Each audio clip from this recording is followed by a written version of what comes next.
আসসালামু আলাইকুম। আজকে আপনাদের সাথে শেয়ার করতেছি আমার একটা নতুন ব্লগ। এটা আমার নিউ ইউটিউব চ্যানেল। আশা করি সবাই আপনারা আমার সাথে পাশে থাকবেন। আজকে মূলত আমাদের ওয়েদারটা ভালো থাকার কারণে আমরা মাওয়ার যাওয়ার প্ল্যানটা করি। মাওয়ার উদ্দেশ্যে আমরা রওনা দিয়ে দিই। কিন্তু আমরা যখন রওনা দিই তখন বিকাল দিকে রওনা দিই ভুলবশত। আর মাওয়ায় পৌঁছাতে আমাদের প্রায় বিকাল থেকে সন্ধ্যা হয়ে যায়, যার কারণে আমরা ঠিকমতো তেমন কয়েকটা ছবি নিতেও পারিনি ভালো মতো।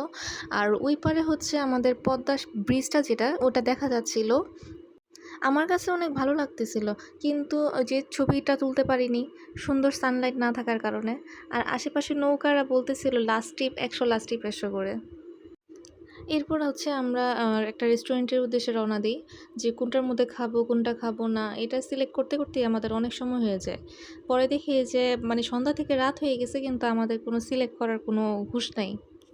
পরে মাঝখানে দেখি যে একটা বাচ্চাদের পার্ক খেলার, দেখা তো আমারও উঠতে মন চাইছিল। এই আঙ্কেলটারে বলছিলাম আমাকে নিবে নাকি, কিন্তু বলে যে না, এটা ছোট বাচ্চাদের জন্য, বড়দের জন্য না। পরে আর কি করব, ওখানে কিছু ঘোরাফেরা করার পর আবারও উদ্দেশ্যে রওনা দিয়ে দিই খাওয়া দাওয়ার। পরে আমাদের পছন্দের জায়গায় গিয়েছি, যেখানে আমরা প্রতিবার আমরা রেস্টুরেন্টে যাই। এর আগেও কয়েকবার আসছি, সেই নিরালা রেস্টুরেন্টেই গেছি, এইবারও সেই নিরালা রেস্টুরেন্টেই গিয়েছি।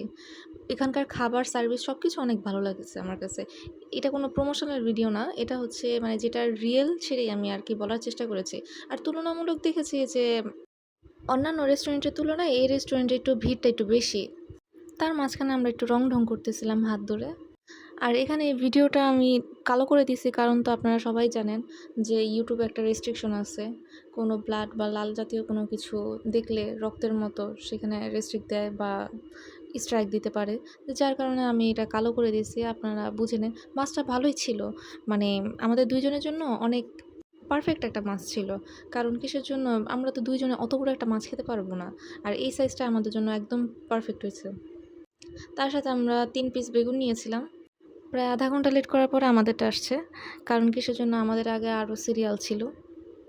এরপরে আমরা দেখতেছিলাম যে আমাদের লেজ ভাজাটা হয়ে গেছে, এটা আগে থেকে সাইড করে রাখছিল। এরপরে সুন্দর মতো এটাকে ভর্তা করার জন্য দিয়ে দিল অন্য জায়গায়। এরা পেঁয়াজ মরিচ কাঁচা মরিচ যা যা আছে সব কিছু দিয়ে ভর্তা করতেছে। ওনাদের হাতের লেজ ভর্তাটা অনেক মজা হয়, অনেক। আমি বুঝি না কীভাবে এত মজা হয়, সরিষা তেল দেওয়ার কারণে না অন্য কোনো পদ্ধতি অ্যাপ্লাই করে, কিন্তু সাধারণ মশলা দিয়ে বানায় দেখলাম, তেমন আহামরি কিছুই দেয় না, তারপর অনেক টেস্ট হয়। হয়তো অতিরিক্ত ক্ষুধার কারণে মজা লাগে বেশি, আর না হলে ওদের বানানোর পদ্ধতিটাই অন্যরকম। তারপর আমরা ওয়েট করতেছিলাম অনেকক্ষণ ধরে, যে কখন কতক্ষণে হবে, কারণ সব কিছু রেডি হয়ে গেছিলো। পরে আমাদের খাবার টেবিলে খাবার দেয়। খাবারগুলো দেখতে যেমন সুন্দর ছিল, খেতেও ওরকম অনেক মজা ছিল। আমার কাছে মানে আউটলুকটাই অনেক বেশি সুন্দর লাগছে সব কিছুর থেকে।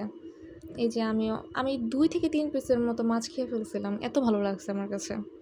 আবার খাওয়ার কারণও আছে যথেষ্ট। আমি সারাদিন রান্না খাওয়া ছিলাম, যার কারণে বেশি খেয়েছি অনেক তুলনামূলক। এরপর কি খাওয়া দাওয়া শেষ করে রেস্ট নিয়ে সুন্দর মতো 11টার দিকে আমরা রওনা দিয়ে দিই ঢাকার উদ্দেশ্যে।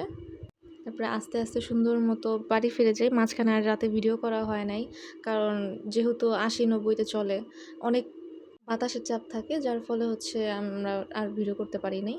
এই পর্যন্তই আজকের ভিডিওটা। জানি না আপনাদের কেমন লাগছে। এটা হচ্ছে আমার নতুন ইউটিউব চ্যানেল, আর এটা আমার ফার্স্ট ব্লগিং ভিডিও।